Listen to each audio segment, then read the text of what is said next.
Hello students, आज की class में हम लोग चैप्टर 3 से जो लास्ट क्लास में हमने पढ़ा था पाथ लेंथ और डिस्प्लेसमेंट के बारे में।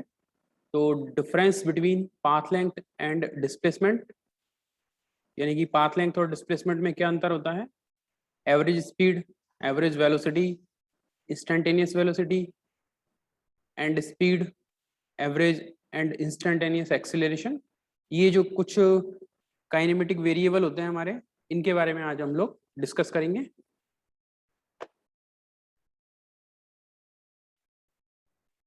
स्टार्ट करते हैं। सबसे पहले difference between path length and displacement.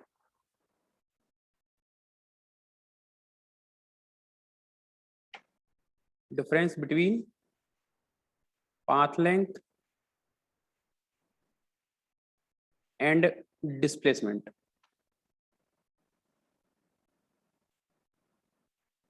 तो लास्ट क्लास में हमने पढ़ा था पाथ लेंथ। हमने बताया था कि पाथ लेंथ जो होती है किसी ऑब्जेक्ट द्वारा जो उसके द्वारा जो एक्चुअल डिस्टेंस ट्रेवल की जाती है वो क्या कहलाती है, पाथ लेंथ। एक बार और लिख देते हैं हम, या हम यहाँ पर इनको जो है डिफरेंस के रूप में लिख देते हैं।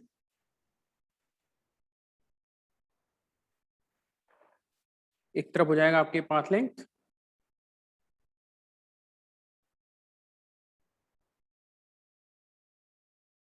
और एक तरफ लिख देते हैं डिस्प्लेसमेंट।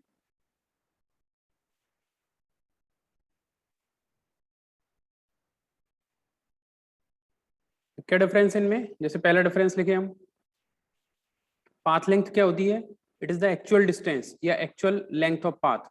इसको लिख सकते हैं, ये क्या है, actual length of path traverse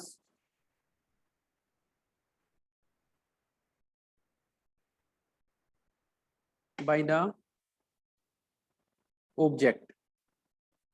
यानी कि पाथ, जो पार्टिकल है या जो ऑब्जेक्ट है जिस पाथ को फॉलो कर रहा है, उस पाथ को फॉलो करते समय जो एक्चुअल डिस्टेंस वो ट्रेवल करेगा, ट्रैवर्स करेगा, वो क्या कहलाती है, उसकी पाथ लेंथ कहलाती है। बट डिस्प्लेसमेंट क्या होता है, डिस्प्लेसमेंट है इट इज द डिफरेंस, है ना, it is the difference between final position and initial position. तो ये कह सकते हैं it is the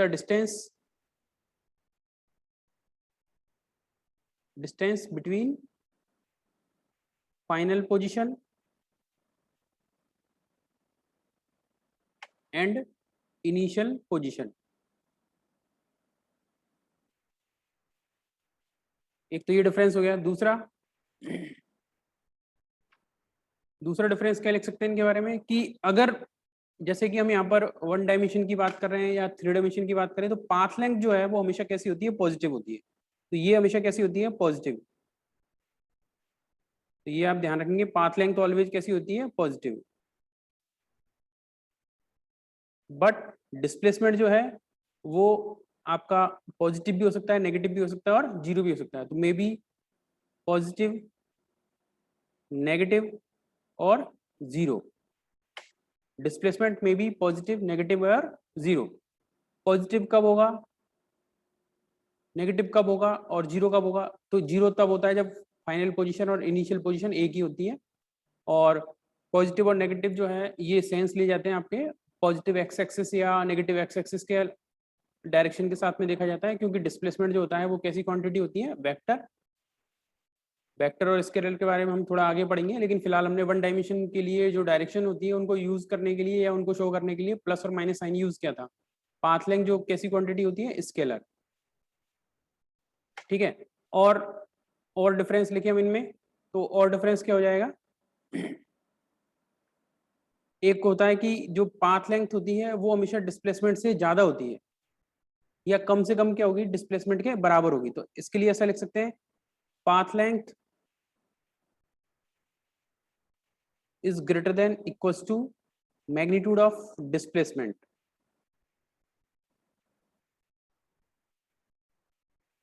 path length या तो डिस्प्लेसमेंट से ज्यादा होगी या कम से कम क्या हो सकती है, डिस्प्लेसमेंट के बराबर हो सकती है। डिस्प्लेसमेंट से कम कभी भी नहीं होगी, क्योंकि ये तो एक्चुअल डिस्टेंस होती है, एक्चुअल लेंथ होती है पाथ की। और डिस्प्लेसमेंट क्या होती है, डायरेक्ट डिस्टेंस होती है फाइनल और इनिशियल पोजीशन के बीच में। ठीक है, तो इस तरीके से हम पाथ लेंथ और डिस्प्लेसमेंट के जो बीच में जो डिफरेंसेस हैं वो हम यहाँ पर शो कर सकते हैं। अगर पाथ लेंथ 0 है किसी भी ऑब्जेक्ट के लिए, तो पाथ लेंथ 0 होने का मतलब है कि वो ऑब्जेक्ट क्या है, रेस्ट में है, क्योंकि जब वो रेस्ट में होगा तो वो किसी भी पाथ पे चलेगा ही नहीं, चलेगा नहीं, तो उसकी जो पाथ लेंथ है वो 0 होगी। डिस्प्लेसमेंट में भी 0, जबकि पार्टिकल मोशन में है तब भी उसका डिस्प्लेसमेंट 0 हो सकता है। जैसे कि एग्जाम्पल के तौर पे ये ले सकते हैं 0 वाले एग्जाम्पल में कि मान लीजिए कोई पार्टिकल है, वो एक सर्किल को फॉलो करता है, सर्किल के पाथ पर चलता है और चलता हुआ वापस अपनी इनिशियल पोजीशन पर जाता है, तो उसका इनिशियल पोजीशन भी यहाँ पर है और फाइनल पोजीशन भी उसका यहाँ पर है, तो उसका डिस्प्लेसमेंट क्या हो जाएगा इस केस में, 0। तो इस केस में जैसा कि हमने इस डायग्राम में ड्रॉ किया है, जिसमें पार्टिकल एक सर्किल पर चलता है, सर्कुलर पाथ को फॉलो करता है, तो इस केस में डिस्प्लेसमेंट तो क्या हो जाता है यहाँ पे, 0 हो जाता है। तो यहाँ पे हम डिस्प्लेसमेंट क्या ले सकते हैं, 0। इस केस के लिए डिस्प्लेसमेंट ये हो जाएगा 0। और पाथ लेंथ अगर आपसे पूछें कि भाई अभी यहाँ पे पाथ लेंथ कितनी है, तो पाथ लेंथ क्या हो जाएगी उसकी, एक्चुअल पाथ की डिस्टेंस, तो एक्चुअल पाथ कौन सा है उसका, पूरा सर्किल पे उसने ट्रेवल किया है, तो उसके पाथ की जो पाथ लेंथ है वो क्या हो जाएगी, सर्किल की सरकमफेरेंस, और वो कितनी हो जाती है, 2πr, अगर ये सर्किल की रेडियस कैपिटल R है। ठीक है, इस तरीके से ये अंतर होता है। अब नेक्स्ट बात करते हैं हम लोग, जो कि हमने बात करना चाह रहे थे वेलोसिटी और स्पीड की। तो सबसे पहले बात करते हैं स्पीड। स्पीड क्या होती है, तो आप लोगों ने स्पीड के बारे में पहले भी पढ़ा हुआ है, तो ऐसा कोई नई टर्म आपके लिए है नहीं कि स्पीड हमने नहीं पढ़ा है। स्पीड जो होती है नॉर्मली आप लोगों ने पढ़ा होगा कि जब कोई पार्टिकल अपने पाथ पे चलता है, मोशन करता है, तो वो कितना फास्ट उस पाथ को फॉलो कर रहा है ना, ये कह सकते हैं कि वो कितना तेज या कितना स्लो चल रहा है, उसकी मोशन कितना फास्ट है कितना स्लो है। तो उसका पता करने के लिए हमने एक नया काइनेमेटिक वेरिएबल डिफाइन किया है, तो वो कहलाता है स्पीड और वेलोसिटी। तो स्पीड और वेलोसिटी में क्या अंतर है, तो पहला तो ये है कि ये क्या है, एक वेक्टर स्केलर क्वांटिटी है, तो इसको यहाँ पर पहले तो ये लिख देते हैं, it is a scalar quantity. ये स्केलर और वेक्टर जो टर्म मैं लिख रहा हूँ ये आगे और थोड़ा सा जब इस चैप्टर के बाद में हम पढ़ेंगे स्केलर वेक्टर के बारे में तो आपको समझ में आएगा। It is a scalar quantity. अब इसको डिफाइन कैसे करते हैं, तो आप लोगों ने पढ़ा ही है, स्पीड को डिफाइन कैसे करते हैं, स्पीड इक्वल्स टू क्या लिखते हैं हम normally, distance upon time. Speed is defined as the ratio of distance and time.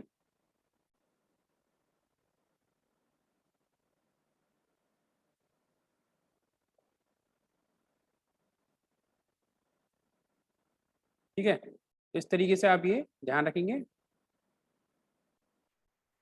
अब अगर यहाँ से इसका एसआई यूनिट देखें, तो इसका एसआई यूनिट क्या आएगा स्पीड का, एसआई यूनिट, डिस्टेंस का एसआई यूनिट क्या होता है मीटर, और टाइम का यूनिट क्या होता है सेकंड, तो इसका एसआई यूनिट क्या हो जाएगा मीटर पर सेकंड।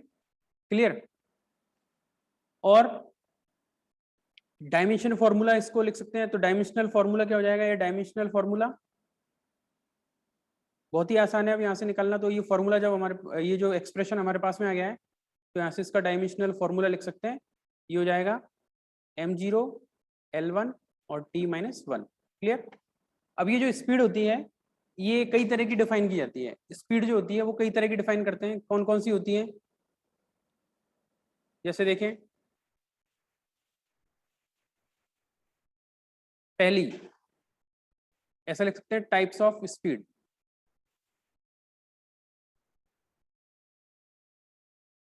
अब स्पीड जो है वो कई तरह की होती है, कौन कौन सी है, जैसे पहला टाइप्स ऑफ स्पीड में पहला अगर हम लिखें तो ये होती है यूनिफॉर्म स्पीड। यूनिफॉर्म स्पीड, अब इसको कैसे डिफाइन करेंगे यूनिफॉर्म स्पीड को, तो यूनिफॉर्म स्पीड को डिफाइन करते हैं कि अगर कोई ऑब्जेक्ट सेम डिस्टेंस ट्रेवल करता है सेम इंटरवल ऑफ टाइम में, तो यूनिफॉर्म स्पीड को क्या बोलते हैं, if any object travels same distance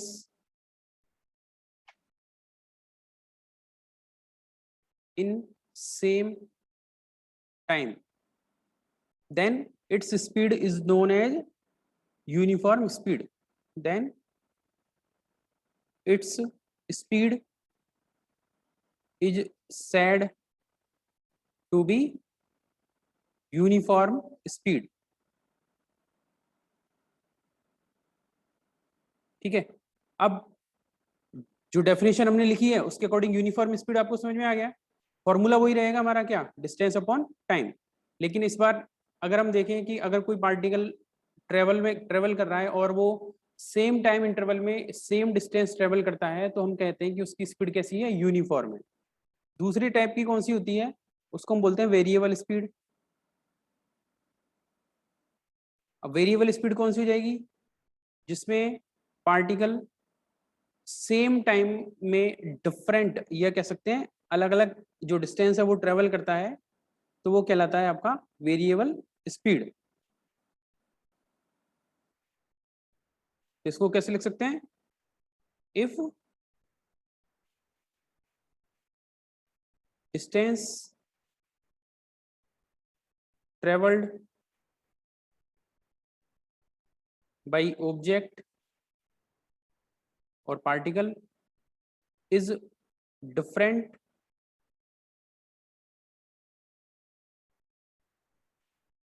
in same interval of time, in same interval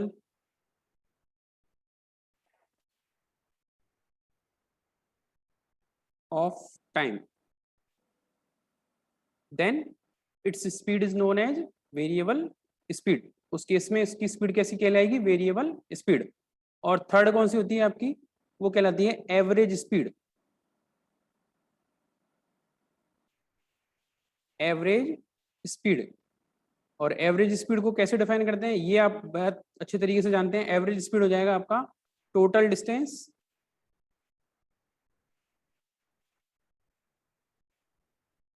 upon total time. जैसे कोई पार्टिकल अलग अलग टाइम इंटरवल में अलग अलग डिस्टेंस ट्रेवल करता है, तो आपसे पूछ सकते हैं कि उसका एवरेज स्पीड कितना है। तो एवरेज स्पीड क्या हो जाएगा, total distance travel by the particle and total time का रेशो। ठीक है, तो इस तरीके से ये स्पीड जो है वो डिफाइन की जाती है। तो हमने यहाँ पर स्पीड देखा और टाइप 3 तरह की स्पीड देखी, यूनिफॉर्म स्पीड, वेरिएबल स्पीड और एवरेज स्पीड। अब नेक्स्ट बात करते हैं हम लोग वेलोसिटी की।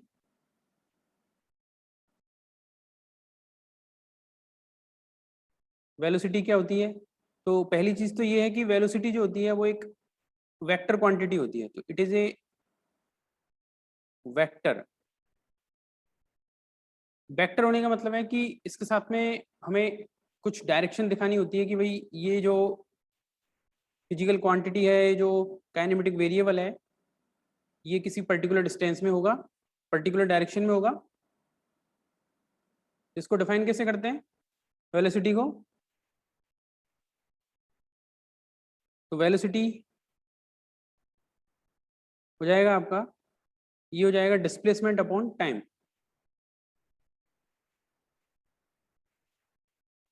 Displacement upon time. हमने स्पीड को कैसे डिफाइन किया था, डिस्टेंस, और चाहे तो अपन इसको ऐसे भी लिख सकते हैं, ये जो हमने लिखा है डिस्टेंस, तो स्पीड को ऐसे भी लिख सकते हैं, speed equals to path length upon time, ऐसे भी डिफाइन कर सकते हैं। जो डिस्टेंस है एक्चुअल पाथ की, या उसको क्या बोलते हैं, पाथ लेंथ बोलते हैं, तो इसको पाथ लेंथ अपॉन टाइम के रूप में भी डिफाइन कर सकते हैं। ठीक है, तो वेलोसिटी क्या हो जाएगा, डिस्प्लेसमेंट अपॉन टाइम। अब अगर यहाँ से हम देखें तो ये जो वेलोसिटी है ये कैसी क्वांटिटी है, वेक्टर क्वांटिटी है। और इसका अगर हम एसआई यूनिट देखें यहाँ से, तो एसआई यूनिट क्या आएगा इसका, ये हो जाएगा फिर से डिस्प्लेसमेंट जो होता है उसका एसआई यूनिट क्या है, मीटर, और टाइम का सेकंड, तो एसआई यूनिट हो जाएगा मीटर पर सेकंड। अगेन इसका डायमेंशनल फॉर्मूला क्या हो जाएगा, m0 l1 t-1। क्लियर। ये जो वेलोसिटी होती है और स्पीड जो होती है उनका सिंबल एक ही होता है।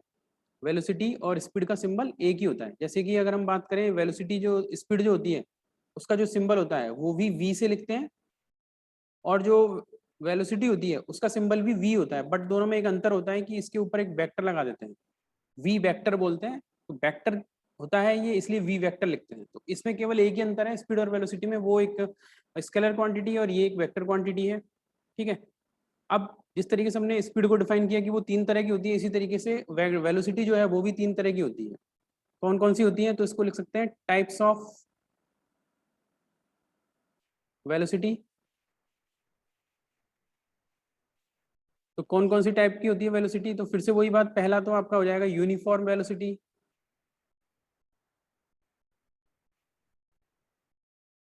तो यूनिफॉर्म वेलोसिटी क्या हो जाएगी? If A particle moving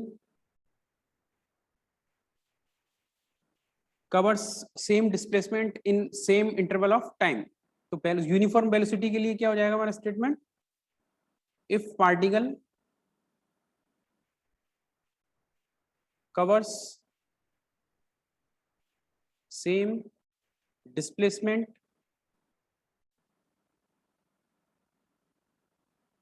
in same interval of time,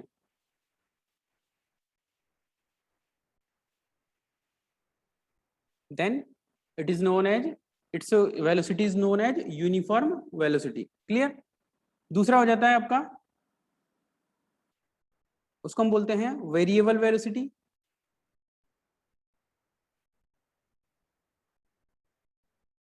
variable velocity को कैसे डिफाइन करेंगे? तो वेरिएबल वेलोसिटी क्या हो जाएगी? अगर पार्टिकल सेम टाइम इंटरवल में डिफरेंट डिस्प्लेसमेंट कवर करता है तो उसको क्या बोलेंगे? उसकी वेलोसिटी को variable velocity. If particle covers different displacement in same interval of time,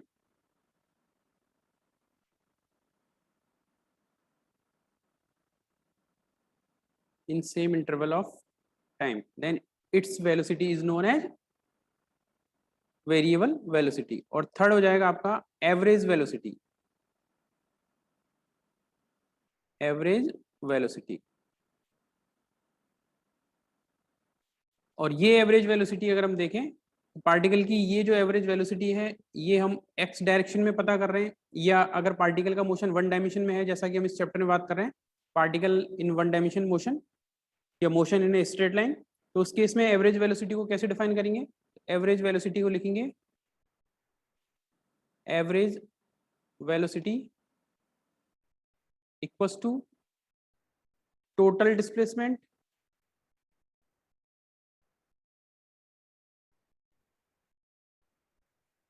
upon total time.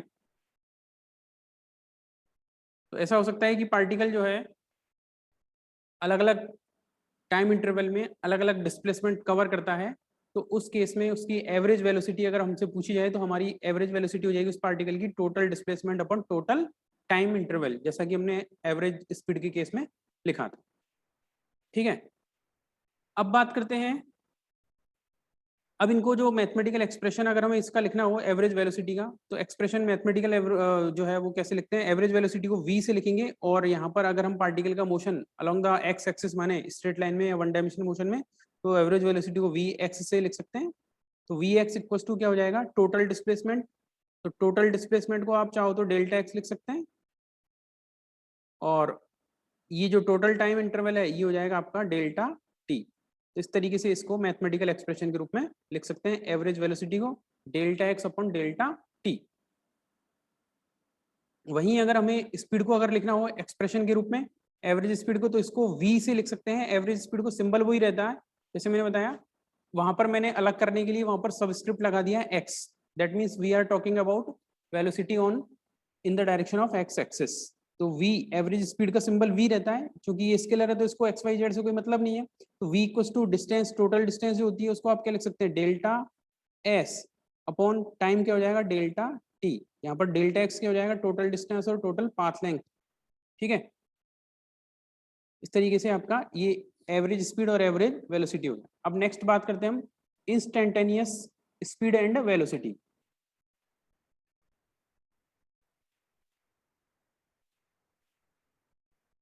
Instantaneous speed and velocity.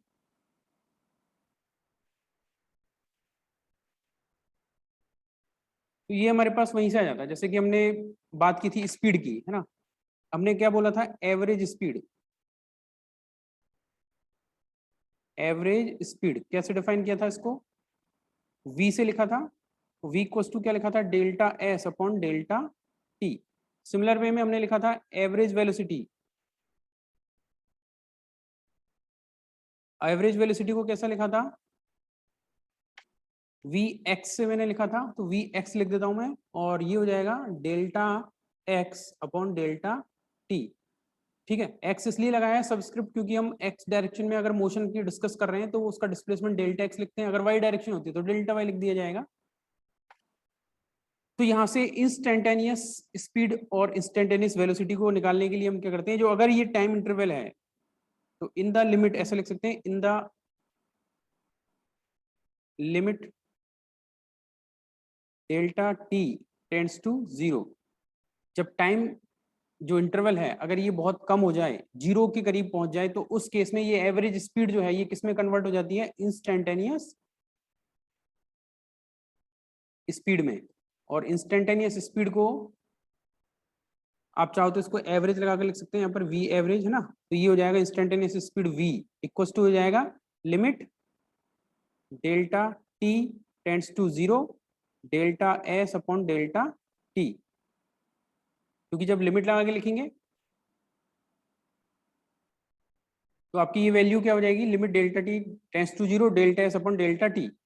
अब ये जो वैल्यू होती है limit delta T tends to zero delta S upon delta T, तो हमने differentiation में पढ़ा था, इस तरह का जो एक्सप्रेशन होता है ये क्या बन जाता है हमारा एक मैथमेटिकल ऑपरेटर, यानी कि डिफरेंशिएशन कहलाता है। तो इसको v को क्या लिख सकते हैं, D S upon D T. तो ये हो जाएगी इसकी इंस्टेंटेनियस स्पीड, यानी कि किसी पर्टिकुलर इंस्टेंट पर पार्टिकल की जो स्पीड है वो क्या है ना। जैसे कि आप लोगों ने देखा होगा हमारे जो व्हीकल्स होते हैं उनमें एक स्पीडोमीटर लगा होता है, तो वो जो स्पीडोमीटर होता है वो हमें क्या रिप्रेजेंट करता है, उसकी इंस्टेंटेनियस स्पीड को रिप्रेजेंट करता है व्हीकल की। जो स्पीडोमीटर होता है व्हीकल्स में, जैसे जैसे आप स्पीड बढ़ाते हैं उसकी स्पीड में उसमें जो इंडिकेटर होता है वो बढ़ता जाता है। जैसे आप ब्रेकिंग करते हैं तो उसकी जो वैल्यू है वो कम होती जाती है, तो वो हमें इंस्टेंटेनियस स्पीड उसकी शो करता है। दूसरा आपका होता है वो क्या कहलाएगा, ये कहलाएगा आपका एवरेज वेलोसिटी से अगर हम निकालें तो in the limit delta T tends to zero. तो ये एवरेज वेलोसिटी किस में कन्वर्ट हो जाएगी, इंस्टेंटेनियस वेलोसिटी में। और ये इंस्टेंटेनियस वेलोसिटी को कैसे लिखेंगे हम, वी एक्स, है ना। ये एवरेज है तो इसको आप चाहो तो ये ए एवरेज लिख सकते हैं इसके साथ में, या इसको ऐसे भी लिख सकते हैं वी एक्स बार लगा के भी लिख सकते हैं। एवरेज के लिए एवरेज लिखते हैं, मीन जो होता है। तो इंस्टेंटेनियस के लिए वी एक्स इक्वल टू अगर लिखेंगे तो लिमिट लगाएंगे, limit delta T tends to zero delta X upon delta T. फिर से वही बात आ गई, अब ये जो वैल्यू हो गई ये हमारे लिए क्या बन जाएगी, ये जो वैल्यू है ये क्या बन जाएगी, डिफरेंशिएशन या ऑपरेटर बन जाएगा। और इसको क्या लिखेंगे, V X equal to D X upon D T. ठीक है, ये क्या कहलाएगी आपकी instantaneous velocity, D X upon D T. अब अगर हम मैथमेटिकली जो हमने डिफरेंशिएशन पढ़े थे उसकी टर्म में डिफाइन करें तो ये D S upon D T क्या है, D S upon D T इसको बोलते हैं हम, ये हो जाएगा रेट ऑफ चेंज ऑफ, आपको डिफाइन करने का ध्यान हो तो जो ऑपरेटर होता है D Y upon D X, उसको हमने डिफाइन किया था rate of change of Y with respect to X. तो D S upon D T क्या हो जाएगा, rate of change of distance with time. और यही हमारी डेफिनेशन बन जाती है इंस्टेंटेनियस स्पीड की। Instantaneous speed is the rate of change of distance with time. Similar way में इंस्टेंटेनियस वेलोसिटी को कैसे डिफाइन करेंगे, ये क्या है, dx अपॉन dt है, तो ये क्या है, rate of change of displacement. x जो है वो क्या है, डिस्प्लेसमेंट विद टाइम। तो यही हमारी इंस्टेंटेनियस वेलोसिटी की डेफिनेशन है, वो क्या है? Instantaneous velocity is the rate of change of displacement with time, is known as instantaneous velocity. Clear? तो यहाँ पर इनकी अगर हम ऐसा यूनिट बात करें, इंस्टेंटेनियस स्पीड या वेलोसिटी, तो दोनों की ऐसा यूनिट वही हो जाएगी मीटर पर सेकंड, और वही डायमेंशन रहेगी जो कि एवरेज की होती है।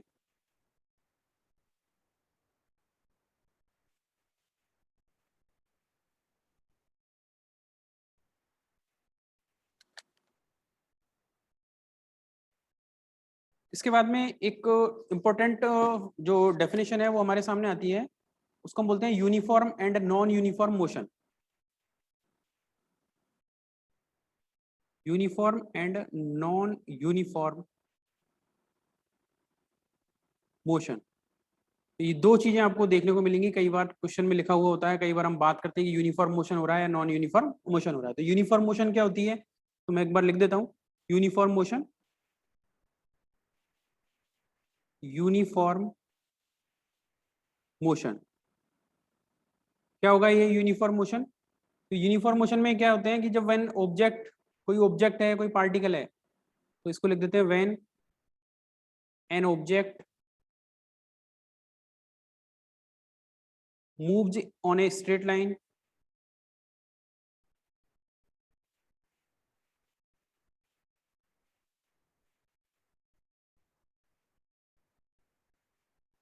Moves on A straight line without, with uniform velocity, with uniform velocity, then this motion is known as uniform motion।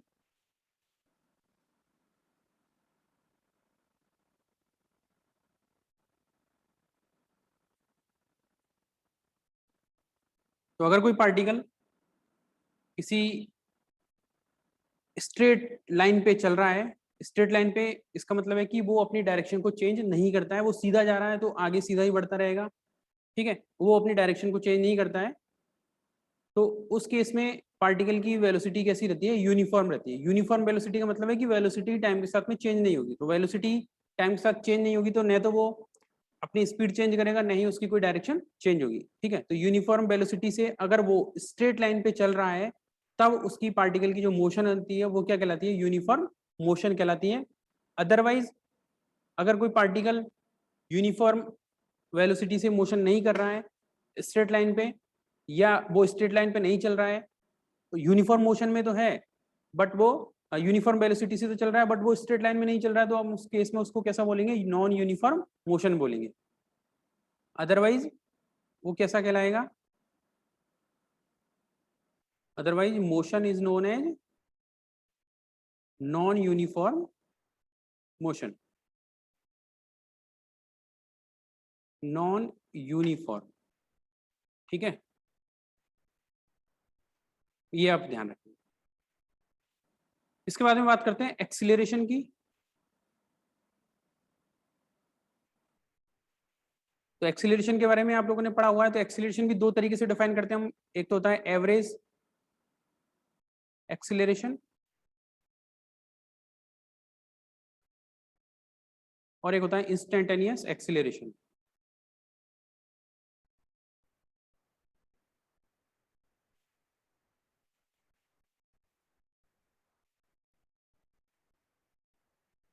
Instantaneous acceleration कैसे डिफाइन करते हैं? एवरेज एक्सीलरेशन जो होता है उसको आप ए एवरेज से लिख सकते हैं, ए एवरेज। तो ये हो जाएगा, एक्सीलरेशन का जो सिंबल होता है वो ए होता है, तो ए एवरेज ये हो जाएगा आपका delta V X upon delta T. यानी कि जो एक्सीलरेशन होता है वो क्या होता है? It is the ratio of, ये कह सकते हैं change in velocity upon time. Acceleration को कैसे डिफाइन करते हैं? Change in velocity with time. तो एवरेज एक्सीलरेशन क्या हो जाएगा? Total change in velocity upon total time, है ना, total change in velocity upon total time. और सिमिलर वे में इंस्टेंटेनियस एक्सीलरेशन जो होगा उसको ए से लिखेंगे और ये हो जाएगा आपका क्या, इसमें लिमिट लगा देंगे डेल्टा टी वाली, तो limit delta T tends to 0, तो ये हो जाएगा delta V X upon delta T. ये वेलोसिटी ली जाती है एक्सीलरेशन में, जो हम डिफाइन करते हैं वो वेलोसिटी होती है, स्पीड नहीं होती है। तो a equals to limit delta T tends to 0 delta V X upon delta T, या इसको ए को क्या लिख देंगे, D V X upon D T. Clear? इस तरीके से ये वन डायमेंशनल मोशन के लिए एक्सीलरेशन हो जाएगा इंस्टेंटेनियस एक्सीलरेशन। अगर हम इसे ऐसा यूनिट देखें एक्सीलरेशन की, अब इसको अगर डिफाइन करना हो तो डेफिनेशन जो पहले मैंने लिखी थी उसी तरीके से इसकी डेफिनेशन जाएगी, it is the rate of change of velocity with time. क्या है acceleration? Rate of instantaneous rate of change of velocity with time. Similar way में ये क्या हो जाएगा, it is the ratio of total change in velocity upon total time. ऐसा unit देखें तो ऐसा यूनिट क्या लिखेंगे इसकी, देखो वेलोसिटी का ऐसा यूनिट क्या होता है, मीटर पर सेकंड, और नीचे टाइम और आ जाएगा तो ये हो जाएगा मीटर पर सेकंड स्क्वायर, और इसका डायमेंशनल फॉर्मूला लिखेंगे तो ये हो जाएगा m1 l1 sorry m0 l1 t-2। इस तरीके से हम एवरेज एक्सीलरेशन और इंस्टेंटेनियस एक्सीलरेशन को डिफाइन कर सकते हैं। ठीक है, अब इससे आगे जो कुछ काइनेमेटिक इक्वेशंस होती हैं उनका डेरिवेशन हम नेक्स्ट क्लास में पढ़ेंगे। आज के लिए इतना ही, थैंक यू।